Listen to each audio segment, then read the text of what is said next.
तू मेरा कर्मा तू मेरा। जय हिंद सभी साथियों को प्यार भरा नमस्कार। मैं जय कुमार आपका स्वागत करता हूं विजन इंस्टीट्यूट सूरतगढ़ के ऑनलाइन क्लासेस पे। हम पढ़ रहे थे मेरे भाई राजस्थान में वन, और बहुत ही शानदार टॉपिक हो। देखो कि है कई विद्यार्थियों का मैसेज आवा गुरुजी कंटिन्यू चला दो, क्लास कंटिन्यू मिलेगी। पूरी राजस्थान की जियोग्राफी करा दूंगा मैं आपको, टेंशन मत लेना, आप आराम से जुड़े रहो। और चैनल अभी नया ही था अपना, तो इसीलिए सब्सक्राइब कर लो इसको और अपने दोस्तों में भी शेयर करो। जितने देखो क्या होता है कि जितने आप साथी जुड़ोगे ना, तो मेरे पे ज़्यादा दबाव आएगा कि बिल्कुल इनको दूं, क्योंकि मेरा एक बड़ा परिवार हो गया। तो इस परिवार को आप ही बढ़ाओगे बड़ा, ठीक है। देखो राजस्थान को वन पड़ा, और राजस्थान का वन आप तीन भाग में बांटा प्रशासनिक दृष्टियों, रक्षित वन, आरक्षित वन और अवर्गीकृत वन। दोस्तों इसमें मैंने आपको उस समय ऐसे लिखा दिया था 56, उधर 36 ऐसे लिखाया था ना। अब मैं इसके पूरे आंकड़े दिखा रहा हूँ एक्चुअल लेकर क्या है, ठीक है। हमारी थोड़ी सी वो भूल हो गई थी, सीधा सीधा लिखा दिया था 56, वो पूरे आंकड़े से ही कर लेना आप। 56.31% कौन से वन है? रक्षित वन। अगर मैं आपको आगे बात बताऊं तो 37.31% जो वन पाए जाते हैं, सॉरी 30% जो वन पाए जाते हैं वो कौन से पाए जाते हैं? वो पाए जाते हैं आरक्षित वन।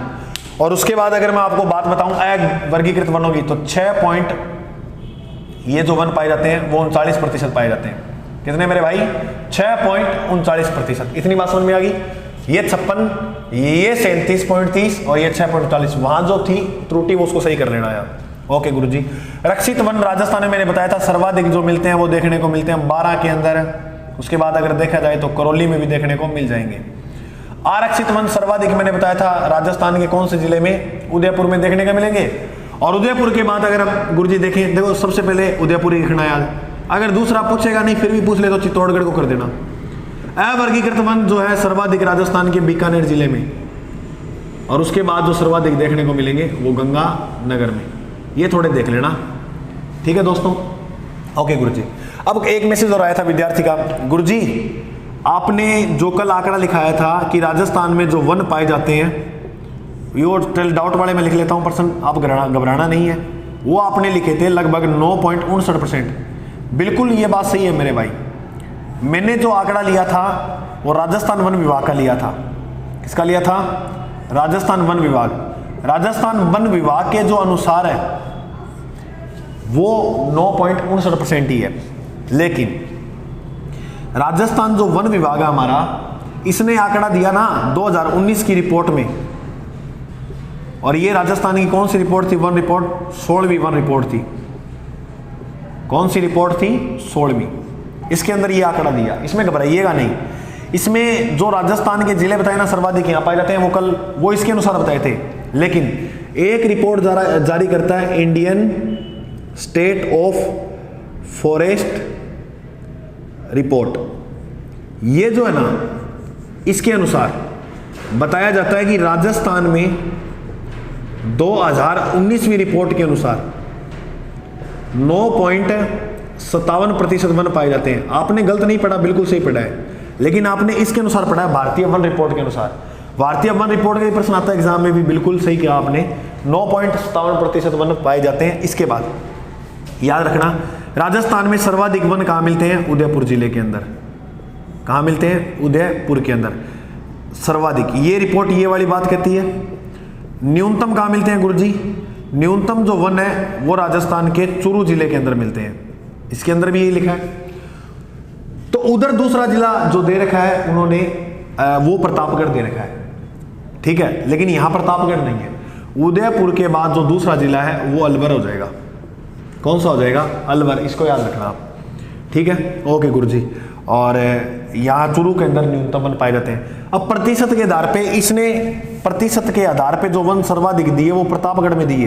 पजल मत हो, आप आराम से सिंपल समझो, क्योंकि देखो मैं मेन पर्पज मेरा इतना कराने का यही है कि देखो भाई अपनों ने एक टॉपिक पढ़ा जैसे राजस्थान में वन, और ऐसे पूछ लिया कि बताओ राजस्थान वन रिपोर्ट के अनुसार राजस्थान में प्रतिशत के आधार पे सर्वाधिक वन कहाँ पाए जाते हैं। तुम तो शहीद हो जाओगे, क्योंकि तुमने राजस्थान वन रिपोर्ट तो पढ़ी नहीं, भारतीय वन रिपोर्ट को पढ़ा है सिर्फ, और उसके अनुसार राजस्थान के वन देखा है। तो तब कह रहा हूँ ये आपको थोड़ा लगेगा कि हाँ अजीब सा, लेकिन मान के चलो टाइम लगेगा कोई टॉपिक करने में, फिर आपको तकलीफ नहीं होगी कोई टॉपिक में बाद में। तो मेरा एक ही मेन मकसद है करवाने का। प्रतिशत के आधार पे प्रतापगढ़ में सर्वाधिक वन पाए जाते हैं। सर्वाधिक वन पाए जाते हैं। अगर न्यूनतम पूछे तो न्यूनतम वो चूरू ही करना, आप क्या करोगे, चूरू। इधर प्रतिशत के आधार पे सर्वाधिक वन कहाँ पाए जाते हैं मेरे भाई, इधर प्रतिशत के आधार पे सर्वाधिक जो वन पाए जाते हैं, सर्वाधिक वो पाए जाते हैं उदयपुर के अंदर। कहां पर पाए जाते हैं, उदयपुर। प्रतिशत के आधार पे भारतीय वन रिपोर्ट ये कहती है कि सर्वाधिक जो वन है वो कहां है, उदयपुर के अंदर। न्यूनतम वन कहां है गुरुजी, न्यूनतम जो वन है वो जोधपुर में बताती है, ये चूरू नहीं बताती। सिंपल सी बात है, समझ में आ गई ना, हाँ गुरुजी आ गई। तो ये समझ लेना थोड़ा। अब आगे बढ़ते हैं अपनों ने। अच्छा, प्रथम वन रिपोर्ट कब हुई थी, प्रथम वन गणना कब हुई थी, तो प्रथम जो वन गणना है वो हुई थी 1987 के अंदर। कब हुई, 1987 में। एक बात याद रखना मेरे भाई, प्रत्येक 2 वर्ष बाद वन गणना होती है, बाद वन की क्या होती है, गणना। तो वनों की गणना, अच्छा वन किस सूची का विषय है, तो जो वन है वनों गणना करने का काम कौन करता है। देखो पहले जो संविधान के अंदर ये विषय था वो राज्य सूची का था। किस सूची का था, राज्य सूची का। एक संविधान संशोधन हुआ, 42वां संविधान संशोधन कब हुआ, 1976 में। इस संविधान संशोधन के तहत इसको समवर्ती सूची का विषय कर दिया। कौन सी सूची का विषय कर दिया, समवर्ती का। वर्तमान में किस सूची का विषय है, समवर्ती सूची का विषय। तो इसका काम है वन गणना करने का। प्रत्येक कितने वर्ष बाद करवा लेता है, 2 वर्ष बाद वन गणना करवा लेता है। तो मैं उम्मीद करूंगा आपको इतनी बात अच्छी तरह से समझ में आ गई होगी। सघनता के आधार पे वन मैंने बता दिए थे कल आपको, हाँ गुरुजी बिल्कुल बता दिए थे। चलो भाई आज आगे पढ़ते हैं। इसके बाद, दे दी हमें आजादी बिना धड़क बिना ताल, साबरमती के संत तूने कर दिया कमाल, दे दी हमें आजादी। साबरमती आश्रम की स्थापना कहां पर हुई थी गुरुजी, साबरमती नदी के किनारे गुजरात में हुई थी। भाई ये प्रश्न आ जाता है। चलो आगे देखो, राजस्थान में वन आगा पड़ा।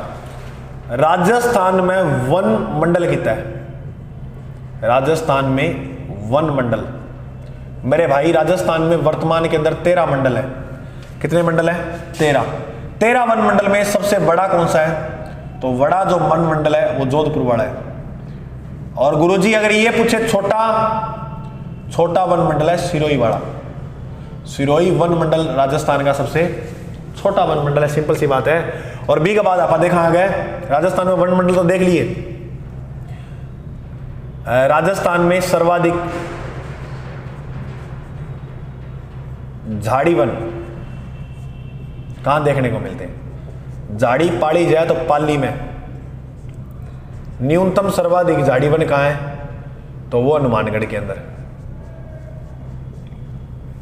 ये बात भी समझ में आ गई, ओके आ गई। जलवायु के आधार पर वनों को 5 भागों में बांटा गया है। जलवायु आधार पर वनों को 5 भाग में बांटा गया है। अब पढ़े 5 भाग कौन कौन से। तो देखो मेरे भाई, सबसे जो पहला है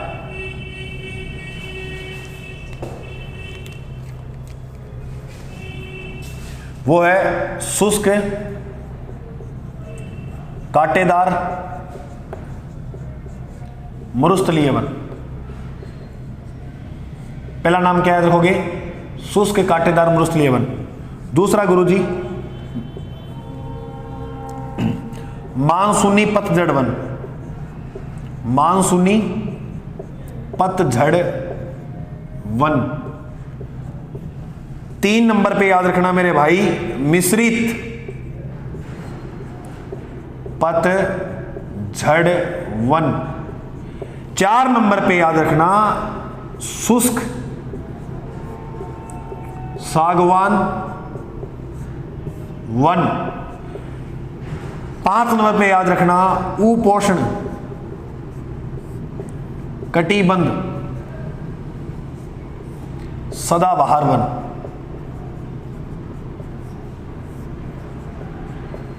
ठीक है, चलो गुड जी, ठीक है। शुष्क कांटेदार वन की अगर हम बात करें तो मेरे भाई आपको एक वृक्ष याद होगा, खेजड़ी। कौन सा, खेजड़ी। खेजड़ी जो है वो सर्वाधिक पाया जाता है। शुष्क कांटेदार वनों में सर्वाधिक पाया जाने वाला वन कौन सा है, खेजड़ी। उसके बाद राजस्थान में क्षेत्रफल में सर्वाधिक पाए जाने वाले वन कौन से हैं? यही पाए जाते हैं, यानी क्षेत्रफल में गुरुजी समझे नहीं, मतलब इनका क्षेत्रफल तो ज्यादा है, वन यहां कम है, तो क्षेत्रफल के हिसाब से सर्वाधिक पाए जाने वाले वन कौन से हैं? शुष्क कांटेदार मरुस्थलीय वन। ठीक है गुरुजी, ये बात समझ में आ जाएगी? आ जाएगी तो बहुत अच्छी बात है। यहां पर वर्षा बहुत कम चाहिए होती है, वर्षा अगर मान के चलो यहां पर है 20 से 30 सेंटीमीटर की होगी ना, तो भी काम चल जाएगा, तो भी ये वन उग जाएंगे, इसमें कोई दिक्कत वाली बात नहीं है। बात करें अपने मानसूनी पतझड़ वन की, जीडीपी में सर्वाधिक योगदान इसी का होता है, जीडीपी में सर्वाधिक योगदान होता है कौन से वनों का? मानसूनी पतझड़ वन। मेरे भाई मानसूनी पतझड़ वनों का जीडीपी के अंदर सर्वाधिक योगदान होता है, बात याद रखना। अब मेरे भाई बात करें मिश्रित पतझड़ वन, अरे मिश्रित पतझड़ वन वही तो है धोकड़ा के वन, उन्हें ही तो ये कहा जाता है धोकड़ा के वन।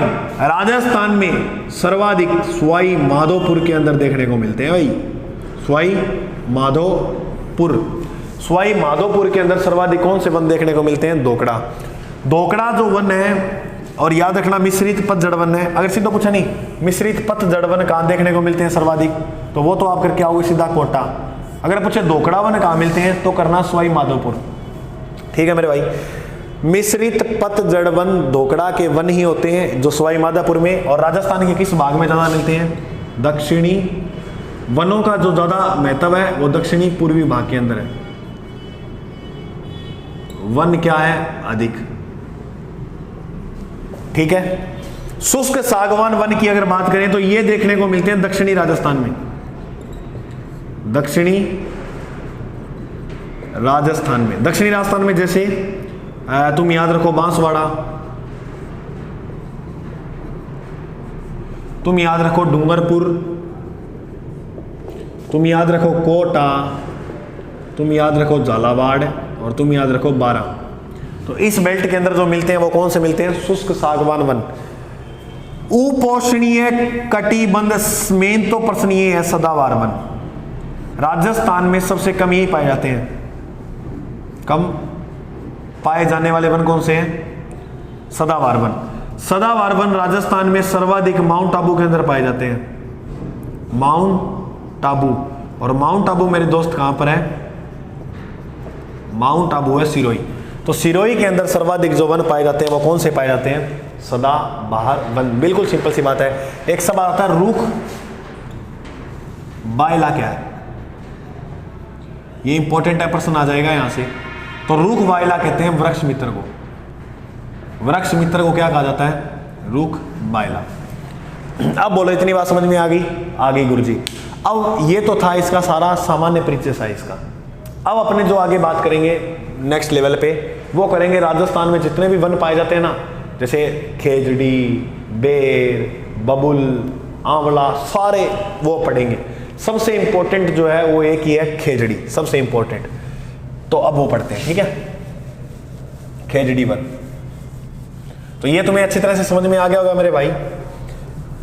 बाकी सिंपल है, ये राजस्थान में 5 प्रकार के पाए जाते हैं ना। देखो पहले तो कांटेदार, फिर मानसूनी पतझड़, फिर सीधो याद रखियो देखो मिश्रित पतझड़, मानसूनी, मिश्रित और शुष्क सागवान, सदाबहार। बस सिंपल सी बात है।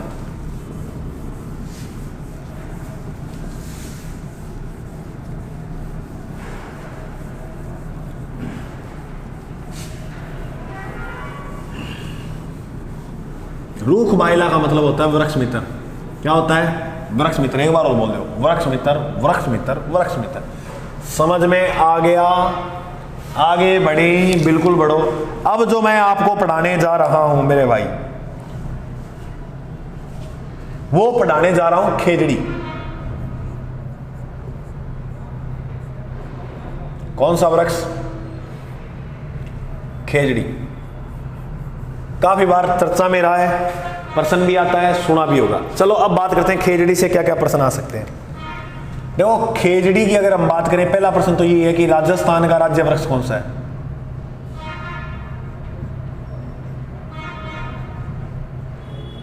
यही है खेजड़ी। राजस्थान के राज्य वृक्ष का दर्जा कब मिला? ये दर्जा मिला था 31 अक्टूबर 1983 में। अब दोस्तों इसके उपनाम बहुत पूछे जाते हैं एग्जाम में।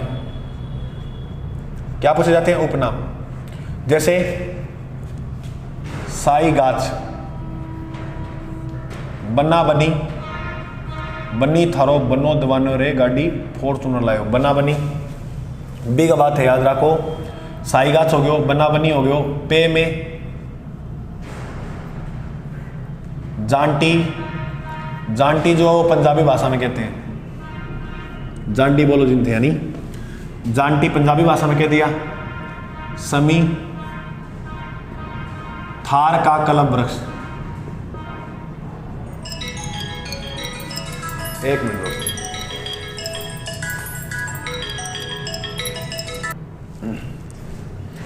तो दोस्तों इसके लिए समझ आएंगे। अब फोन यही एक फोन है आपके लिए सामने है जो, और ये अपना एक अच्छा सा बोर्ड है, इसी से नौकरी लगेंगे भाई। ये भी एक देखो 10वीं क्लास में एक गुरु ने हाथ देखा था मेरा और ऐसे कहा था कि बेटा तेरे जीवन में संघर्ष है। अब फिर बड़ा हुआ तो पता लगा संघर्ष तो सभी के जीवन में, मेरे क्या है, तो तुम्हारे भी संघर्ष ही कर रहे हो तुम, और क्या कर रहे हो। हाँ गुरुजी ये तो बात सही है। तो संघर्ष भरा जीवन है, देखने पड़ेंगे सारी स्थिति, ठीक है। थार का कल्प वृक्ष किसे कहते हैं? इसे ही कहते हैं। अगर तुमसे मेरे भाई पूछे कि कल्प वृक्ष मेला कहाँ लगता है, कौन सा मेला पूछे? कल्प वृक्ष मेला। कल्प वृक्ष जो मेला लगता है वो लगता है मांगलियावास में, मांगलियावास। और मांगलियावास जो स्थान पड़ता है वो राजस्थान के अजमेर जिले में है। कहाँ पर है? अजमेर में। तो कल्प वृक्ष जो मेला लगता है वो अजमेर के अंदर लगता है। उसके बाद देखो, कल्प वृक्ष मेला पढ़ लिया, इसे कहते हैं राजस्थान का गौरव वृक्ष। राजस्थान का गौरव वृक्ष किसे कहते हैं? इसे ही। देखो राजस्थान की गौरव की 3 चीजें पूछेगा। राजस्थान का गौरव कितनी चीजें पूछेगा? 3। एक तो पूछ लेगा राजस्थान का गौरव वृक्ष कौन सा है, और एक पूछेगा राजस्थान का गौरव जिला और किला। तो वो तो एक ही है, चित्तौड़गढ़। राजस्थान का गौरव जो किला और जिला है वो चित्तौड़गढ़ ही है। वृक्ष पूछे तो क्या करोगे? खेजड़ी। ओके मेरे भाई, ठीक है दोस्तों। राजस्थान का गौरव भी इसी वृक्ष को कहा जाता है। तो रेगिस्तान का सुंदर वृक्ष सही है। मरुस्थल का सुनहरा वृक्ष भी इसे ही कहते हैं। सुनहरा वृक्ष किसे कहते हैं? खेजड़ी को। इतनी बात समझ में आ गई। खेजड़ी पे डाक टिकट भी जारी है। क्या जारी है? डाक टिकट, जो 5 जून 1988 में हुआ था। कितने का गुरुजी? 60 पैसे का। याद रखना, डाक टिकट कितने का जारी है? इसके ऊपर 60 पैसे का डाक टिकट जारी है भाई। खेजड़ी का वैज्ञानिक नाम क्या है? वैज्ञानिक नाम, तो इसका जो वैज्ञानिक नाम मिलता है वो प्रोसेपिस सिनेनेरिया। खेजड़ी का वैज्ञानिक नाम क्या मिलता है? प्रोसेपिस सिनेनेरिया। बिल्कुल सिंपल सी बात है मेरे दोस्त, प्रोसेपिस सिनेनेरिया खेजड़ी का वैज्ञानिक नाम है। गुरुजी खेजड़ी के नीचे हम ऐसे घटना पढ़ते हैं कि ये जो खेजड़ी है ऐसे इसके नीचे थान बने होते हैं। किसके? तो याद रखना, गोगा जी वह झुंझार जी के थान जो होते हैं वो किस वृक्ष के नीचे होते हैं? वो खेजड़ी वृक्ष के नीचे होते हैं। अगर पूछे ना नीम वृक्ष के नीचे किसके थान होते हैं, तो वो कर देना आप तेजा जी। नीम वृक्ष के नीचे होते हैं तेजा जी के थान। खेजड़ी की पूजा कब की जाती है गुरुजी? और खेजड़ी का एक मेला भी लगता है जिसे आप बोलते हो वृक्ष मेला। देखो पूजा जो होगी ना, पूजा होती है विजयदशमी के दिन। पूजा कब होती है? विजयदशमी। विजयदशमी कब आती है? आप सभी पढ़ते हो आश्विन शुक्ल 10वीं को। वृक्ष मेला जो लगता है, पहले तो देखो लगता कहाँ है? वो लगता है खेजड़ली गांव में। कौन से गांव में? खेजड़ली गांव। और खेजड़ली गांव कहां पड़ता है मेरे दोस्त? वो पड़ता है जोधपुर के अंदर। वृक्ष मेला जो खेजड़ी गांव के अंदर लगता है, ठीक है, वो वृक्ष मेला जो है वो लगता है भादुआ में। तो भादुआ ने क्या बोला, भाद्रपद, सेम वही बात है, शुक्ल 10वीं को। पहला जो मेला लगा था ना वो बताते हैं कि खेजड़ी दिवस के दिन लगा था। तो खेजड़ी दिवस कब मनाया जाता है? खेजड़ी दिवस 12 सितंबर को बनाया जाता है। गुरुजी प्रश्न ये आए, बताओ पहला खेजड़ी दिवस कब बनाया गया था? तो पहला खेजड़ी दिवस मेरे दोस्त 1978 में बनाया गया, सिंपल सी बात है। अब इसके बाद देखो, भाद्रपद शुक्ल 10वीं ने एक मेड़ो भरा है खेजड़ी गांव में। खेजड़ी गांव क्यों प्रसिद्ध हुआ था? तो एक 1730 की घटना फेमस हुई थी अभय सिंह के टाइम। ये जो अभय सिंह था ना, इसका सेनापति था मेरे दोस्त, जिसका नाम था हाकिम गिरधरदास भंडारी।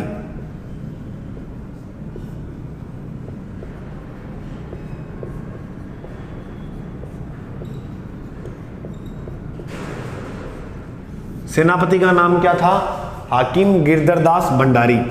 घटना उन दिनों की है जब राजा मारवाड़ का कौन हुआ करता था? अभय सिंह। अभय सिंह को एक लकड़ी का महल बनवाना था, और उस लकड़ी के महल बनवाने के लिए जब आवश्यकता पड़ी तो अभय सिंह ने सेनापति हाकिम गिरधरदास को भेजा कौन से गांव? जोधपुर के खेजड़ली गांव। और ये जो खेजड़ली ग्राम था ना मेरे दोस्त, खेजड़ली जो गांव था वो उस टाइम खेजड़ी वृक्ष बहुत हुआ करते थे यहाँ, तो यहाँ भेजा इसको। अब जैसे ही यहाँ कर पहले क्या है कि ज़्यादा की हो नहीं कुआड़ा होता, जी लकड़ी काटा है तो कुआड़ा पहला कोई इसे मशीन तो होती को नहीं, तो कुआड़ा होता, कुआड़ा जी लकड़ी काट लगे तो जोर जोर की टक टक टक ऐसे आवाज़ आने लगी।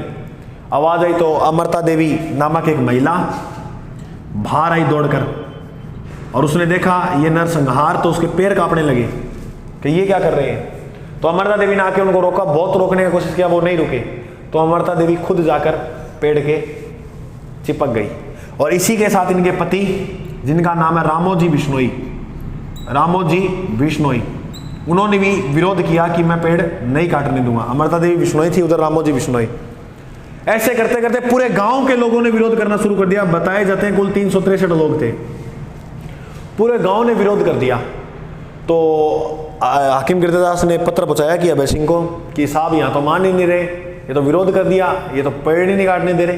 तो अभय सिंह ने कहा मेरे को लकड़ियों से मतलब है, उसके लिए आपको कुछ भी करना पड़े वो कर दो। हाकिम गिरधरदास को क्या था, ऑर्डर मिलना था। मिलते ही हाकिम गिरधरदास ने कहा ये जिस स्थिति में है उसी स्थिति में काट दो इनको। तो बताया जाता है इस हाकिम गिरधरदास ने खेजड़ली गांव के अंदर ये अमृता देवी बिश्नोई, रामोजी बिश्नोई समेत 363 लोगों की यहाँ पर हत्या की थी। किसने? हाकिम गिरधरदास भंडारी ने, सिर्फ खेजड़ी वृक्ष के लिए। क्या गुरुजी यह वनों से संबंधित पहला बलिदान था क्या? तो यह वनों से संबंधित तीसरा बलिदान था। कौन सा बलिदान था? तीसरा बलिदान। इससे पहले 2 बलिदान और हो चुके हैं, सुनो ध्यान से। अमृता देवी बिश्नोई यहां पर शहीद हुई थी। तो याद रखना, एक प्रश्न आता है, चलो इसके आगे की घटना सारी अगले बोर्ड में पढ़ेंगे, तो ये एक बार देखो। मैं यहीं से बात करता हूं अमृता देवी से। तो इससे पहले 2 घटनाएं जो हुई थी ना वो बता के फिर मैं आपको ये अमृता देवी पुरस्कार वाली बात बताऊंगा। राजस्थान का राज्य वृक्ष का दर्जा कब मिला? 31 अक्टूबर 1983। बिल्कुल सिंपल बात है। उपनाम साईघास, बन्नाबनी, पे में जांटी, पंजाबी, समी, थार का कलम वृक्ष। गौरव 3 चीजें हैं। राजस्थान का गौरव वृक्ष पूछे तो खेजड़ी, जिला पूछे तो चित्तौड़गढ़, और किला पूछे तो भी चित्तौड़गढ़।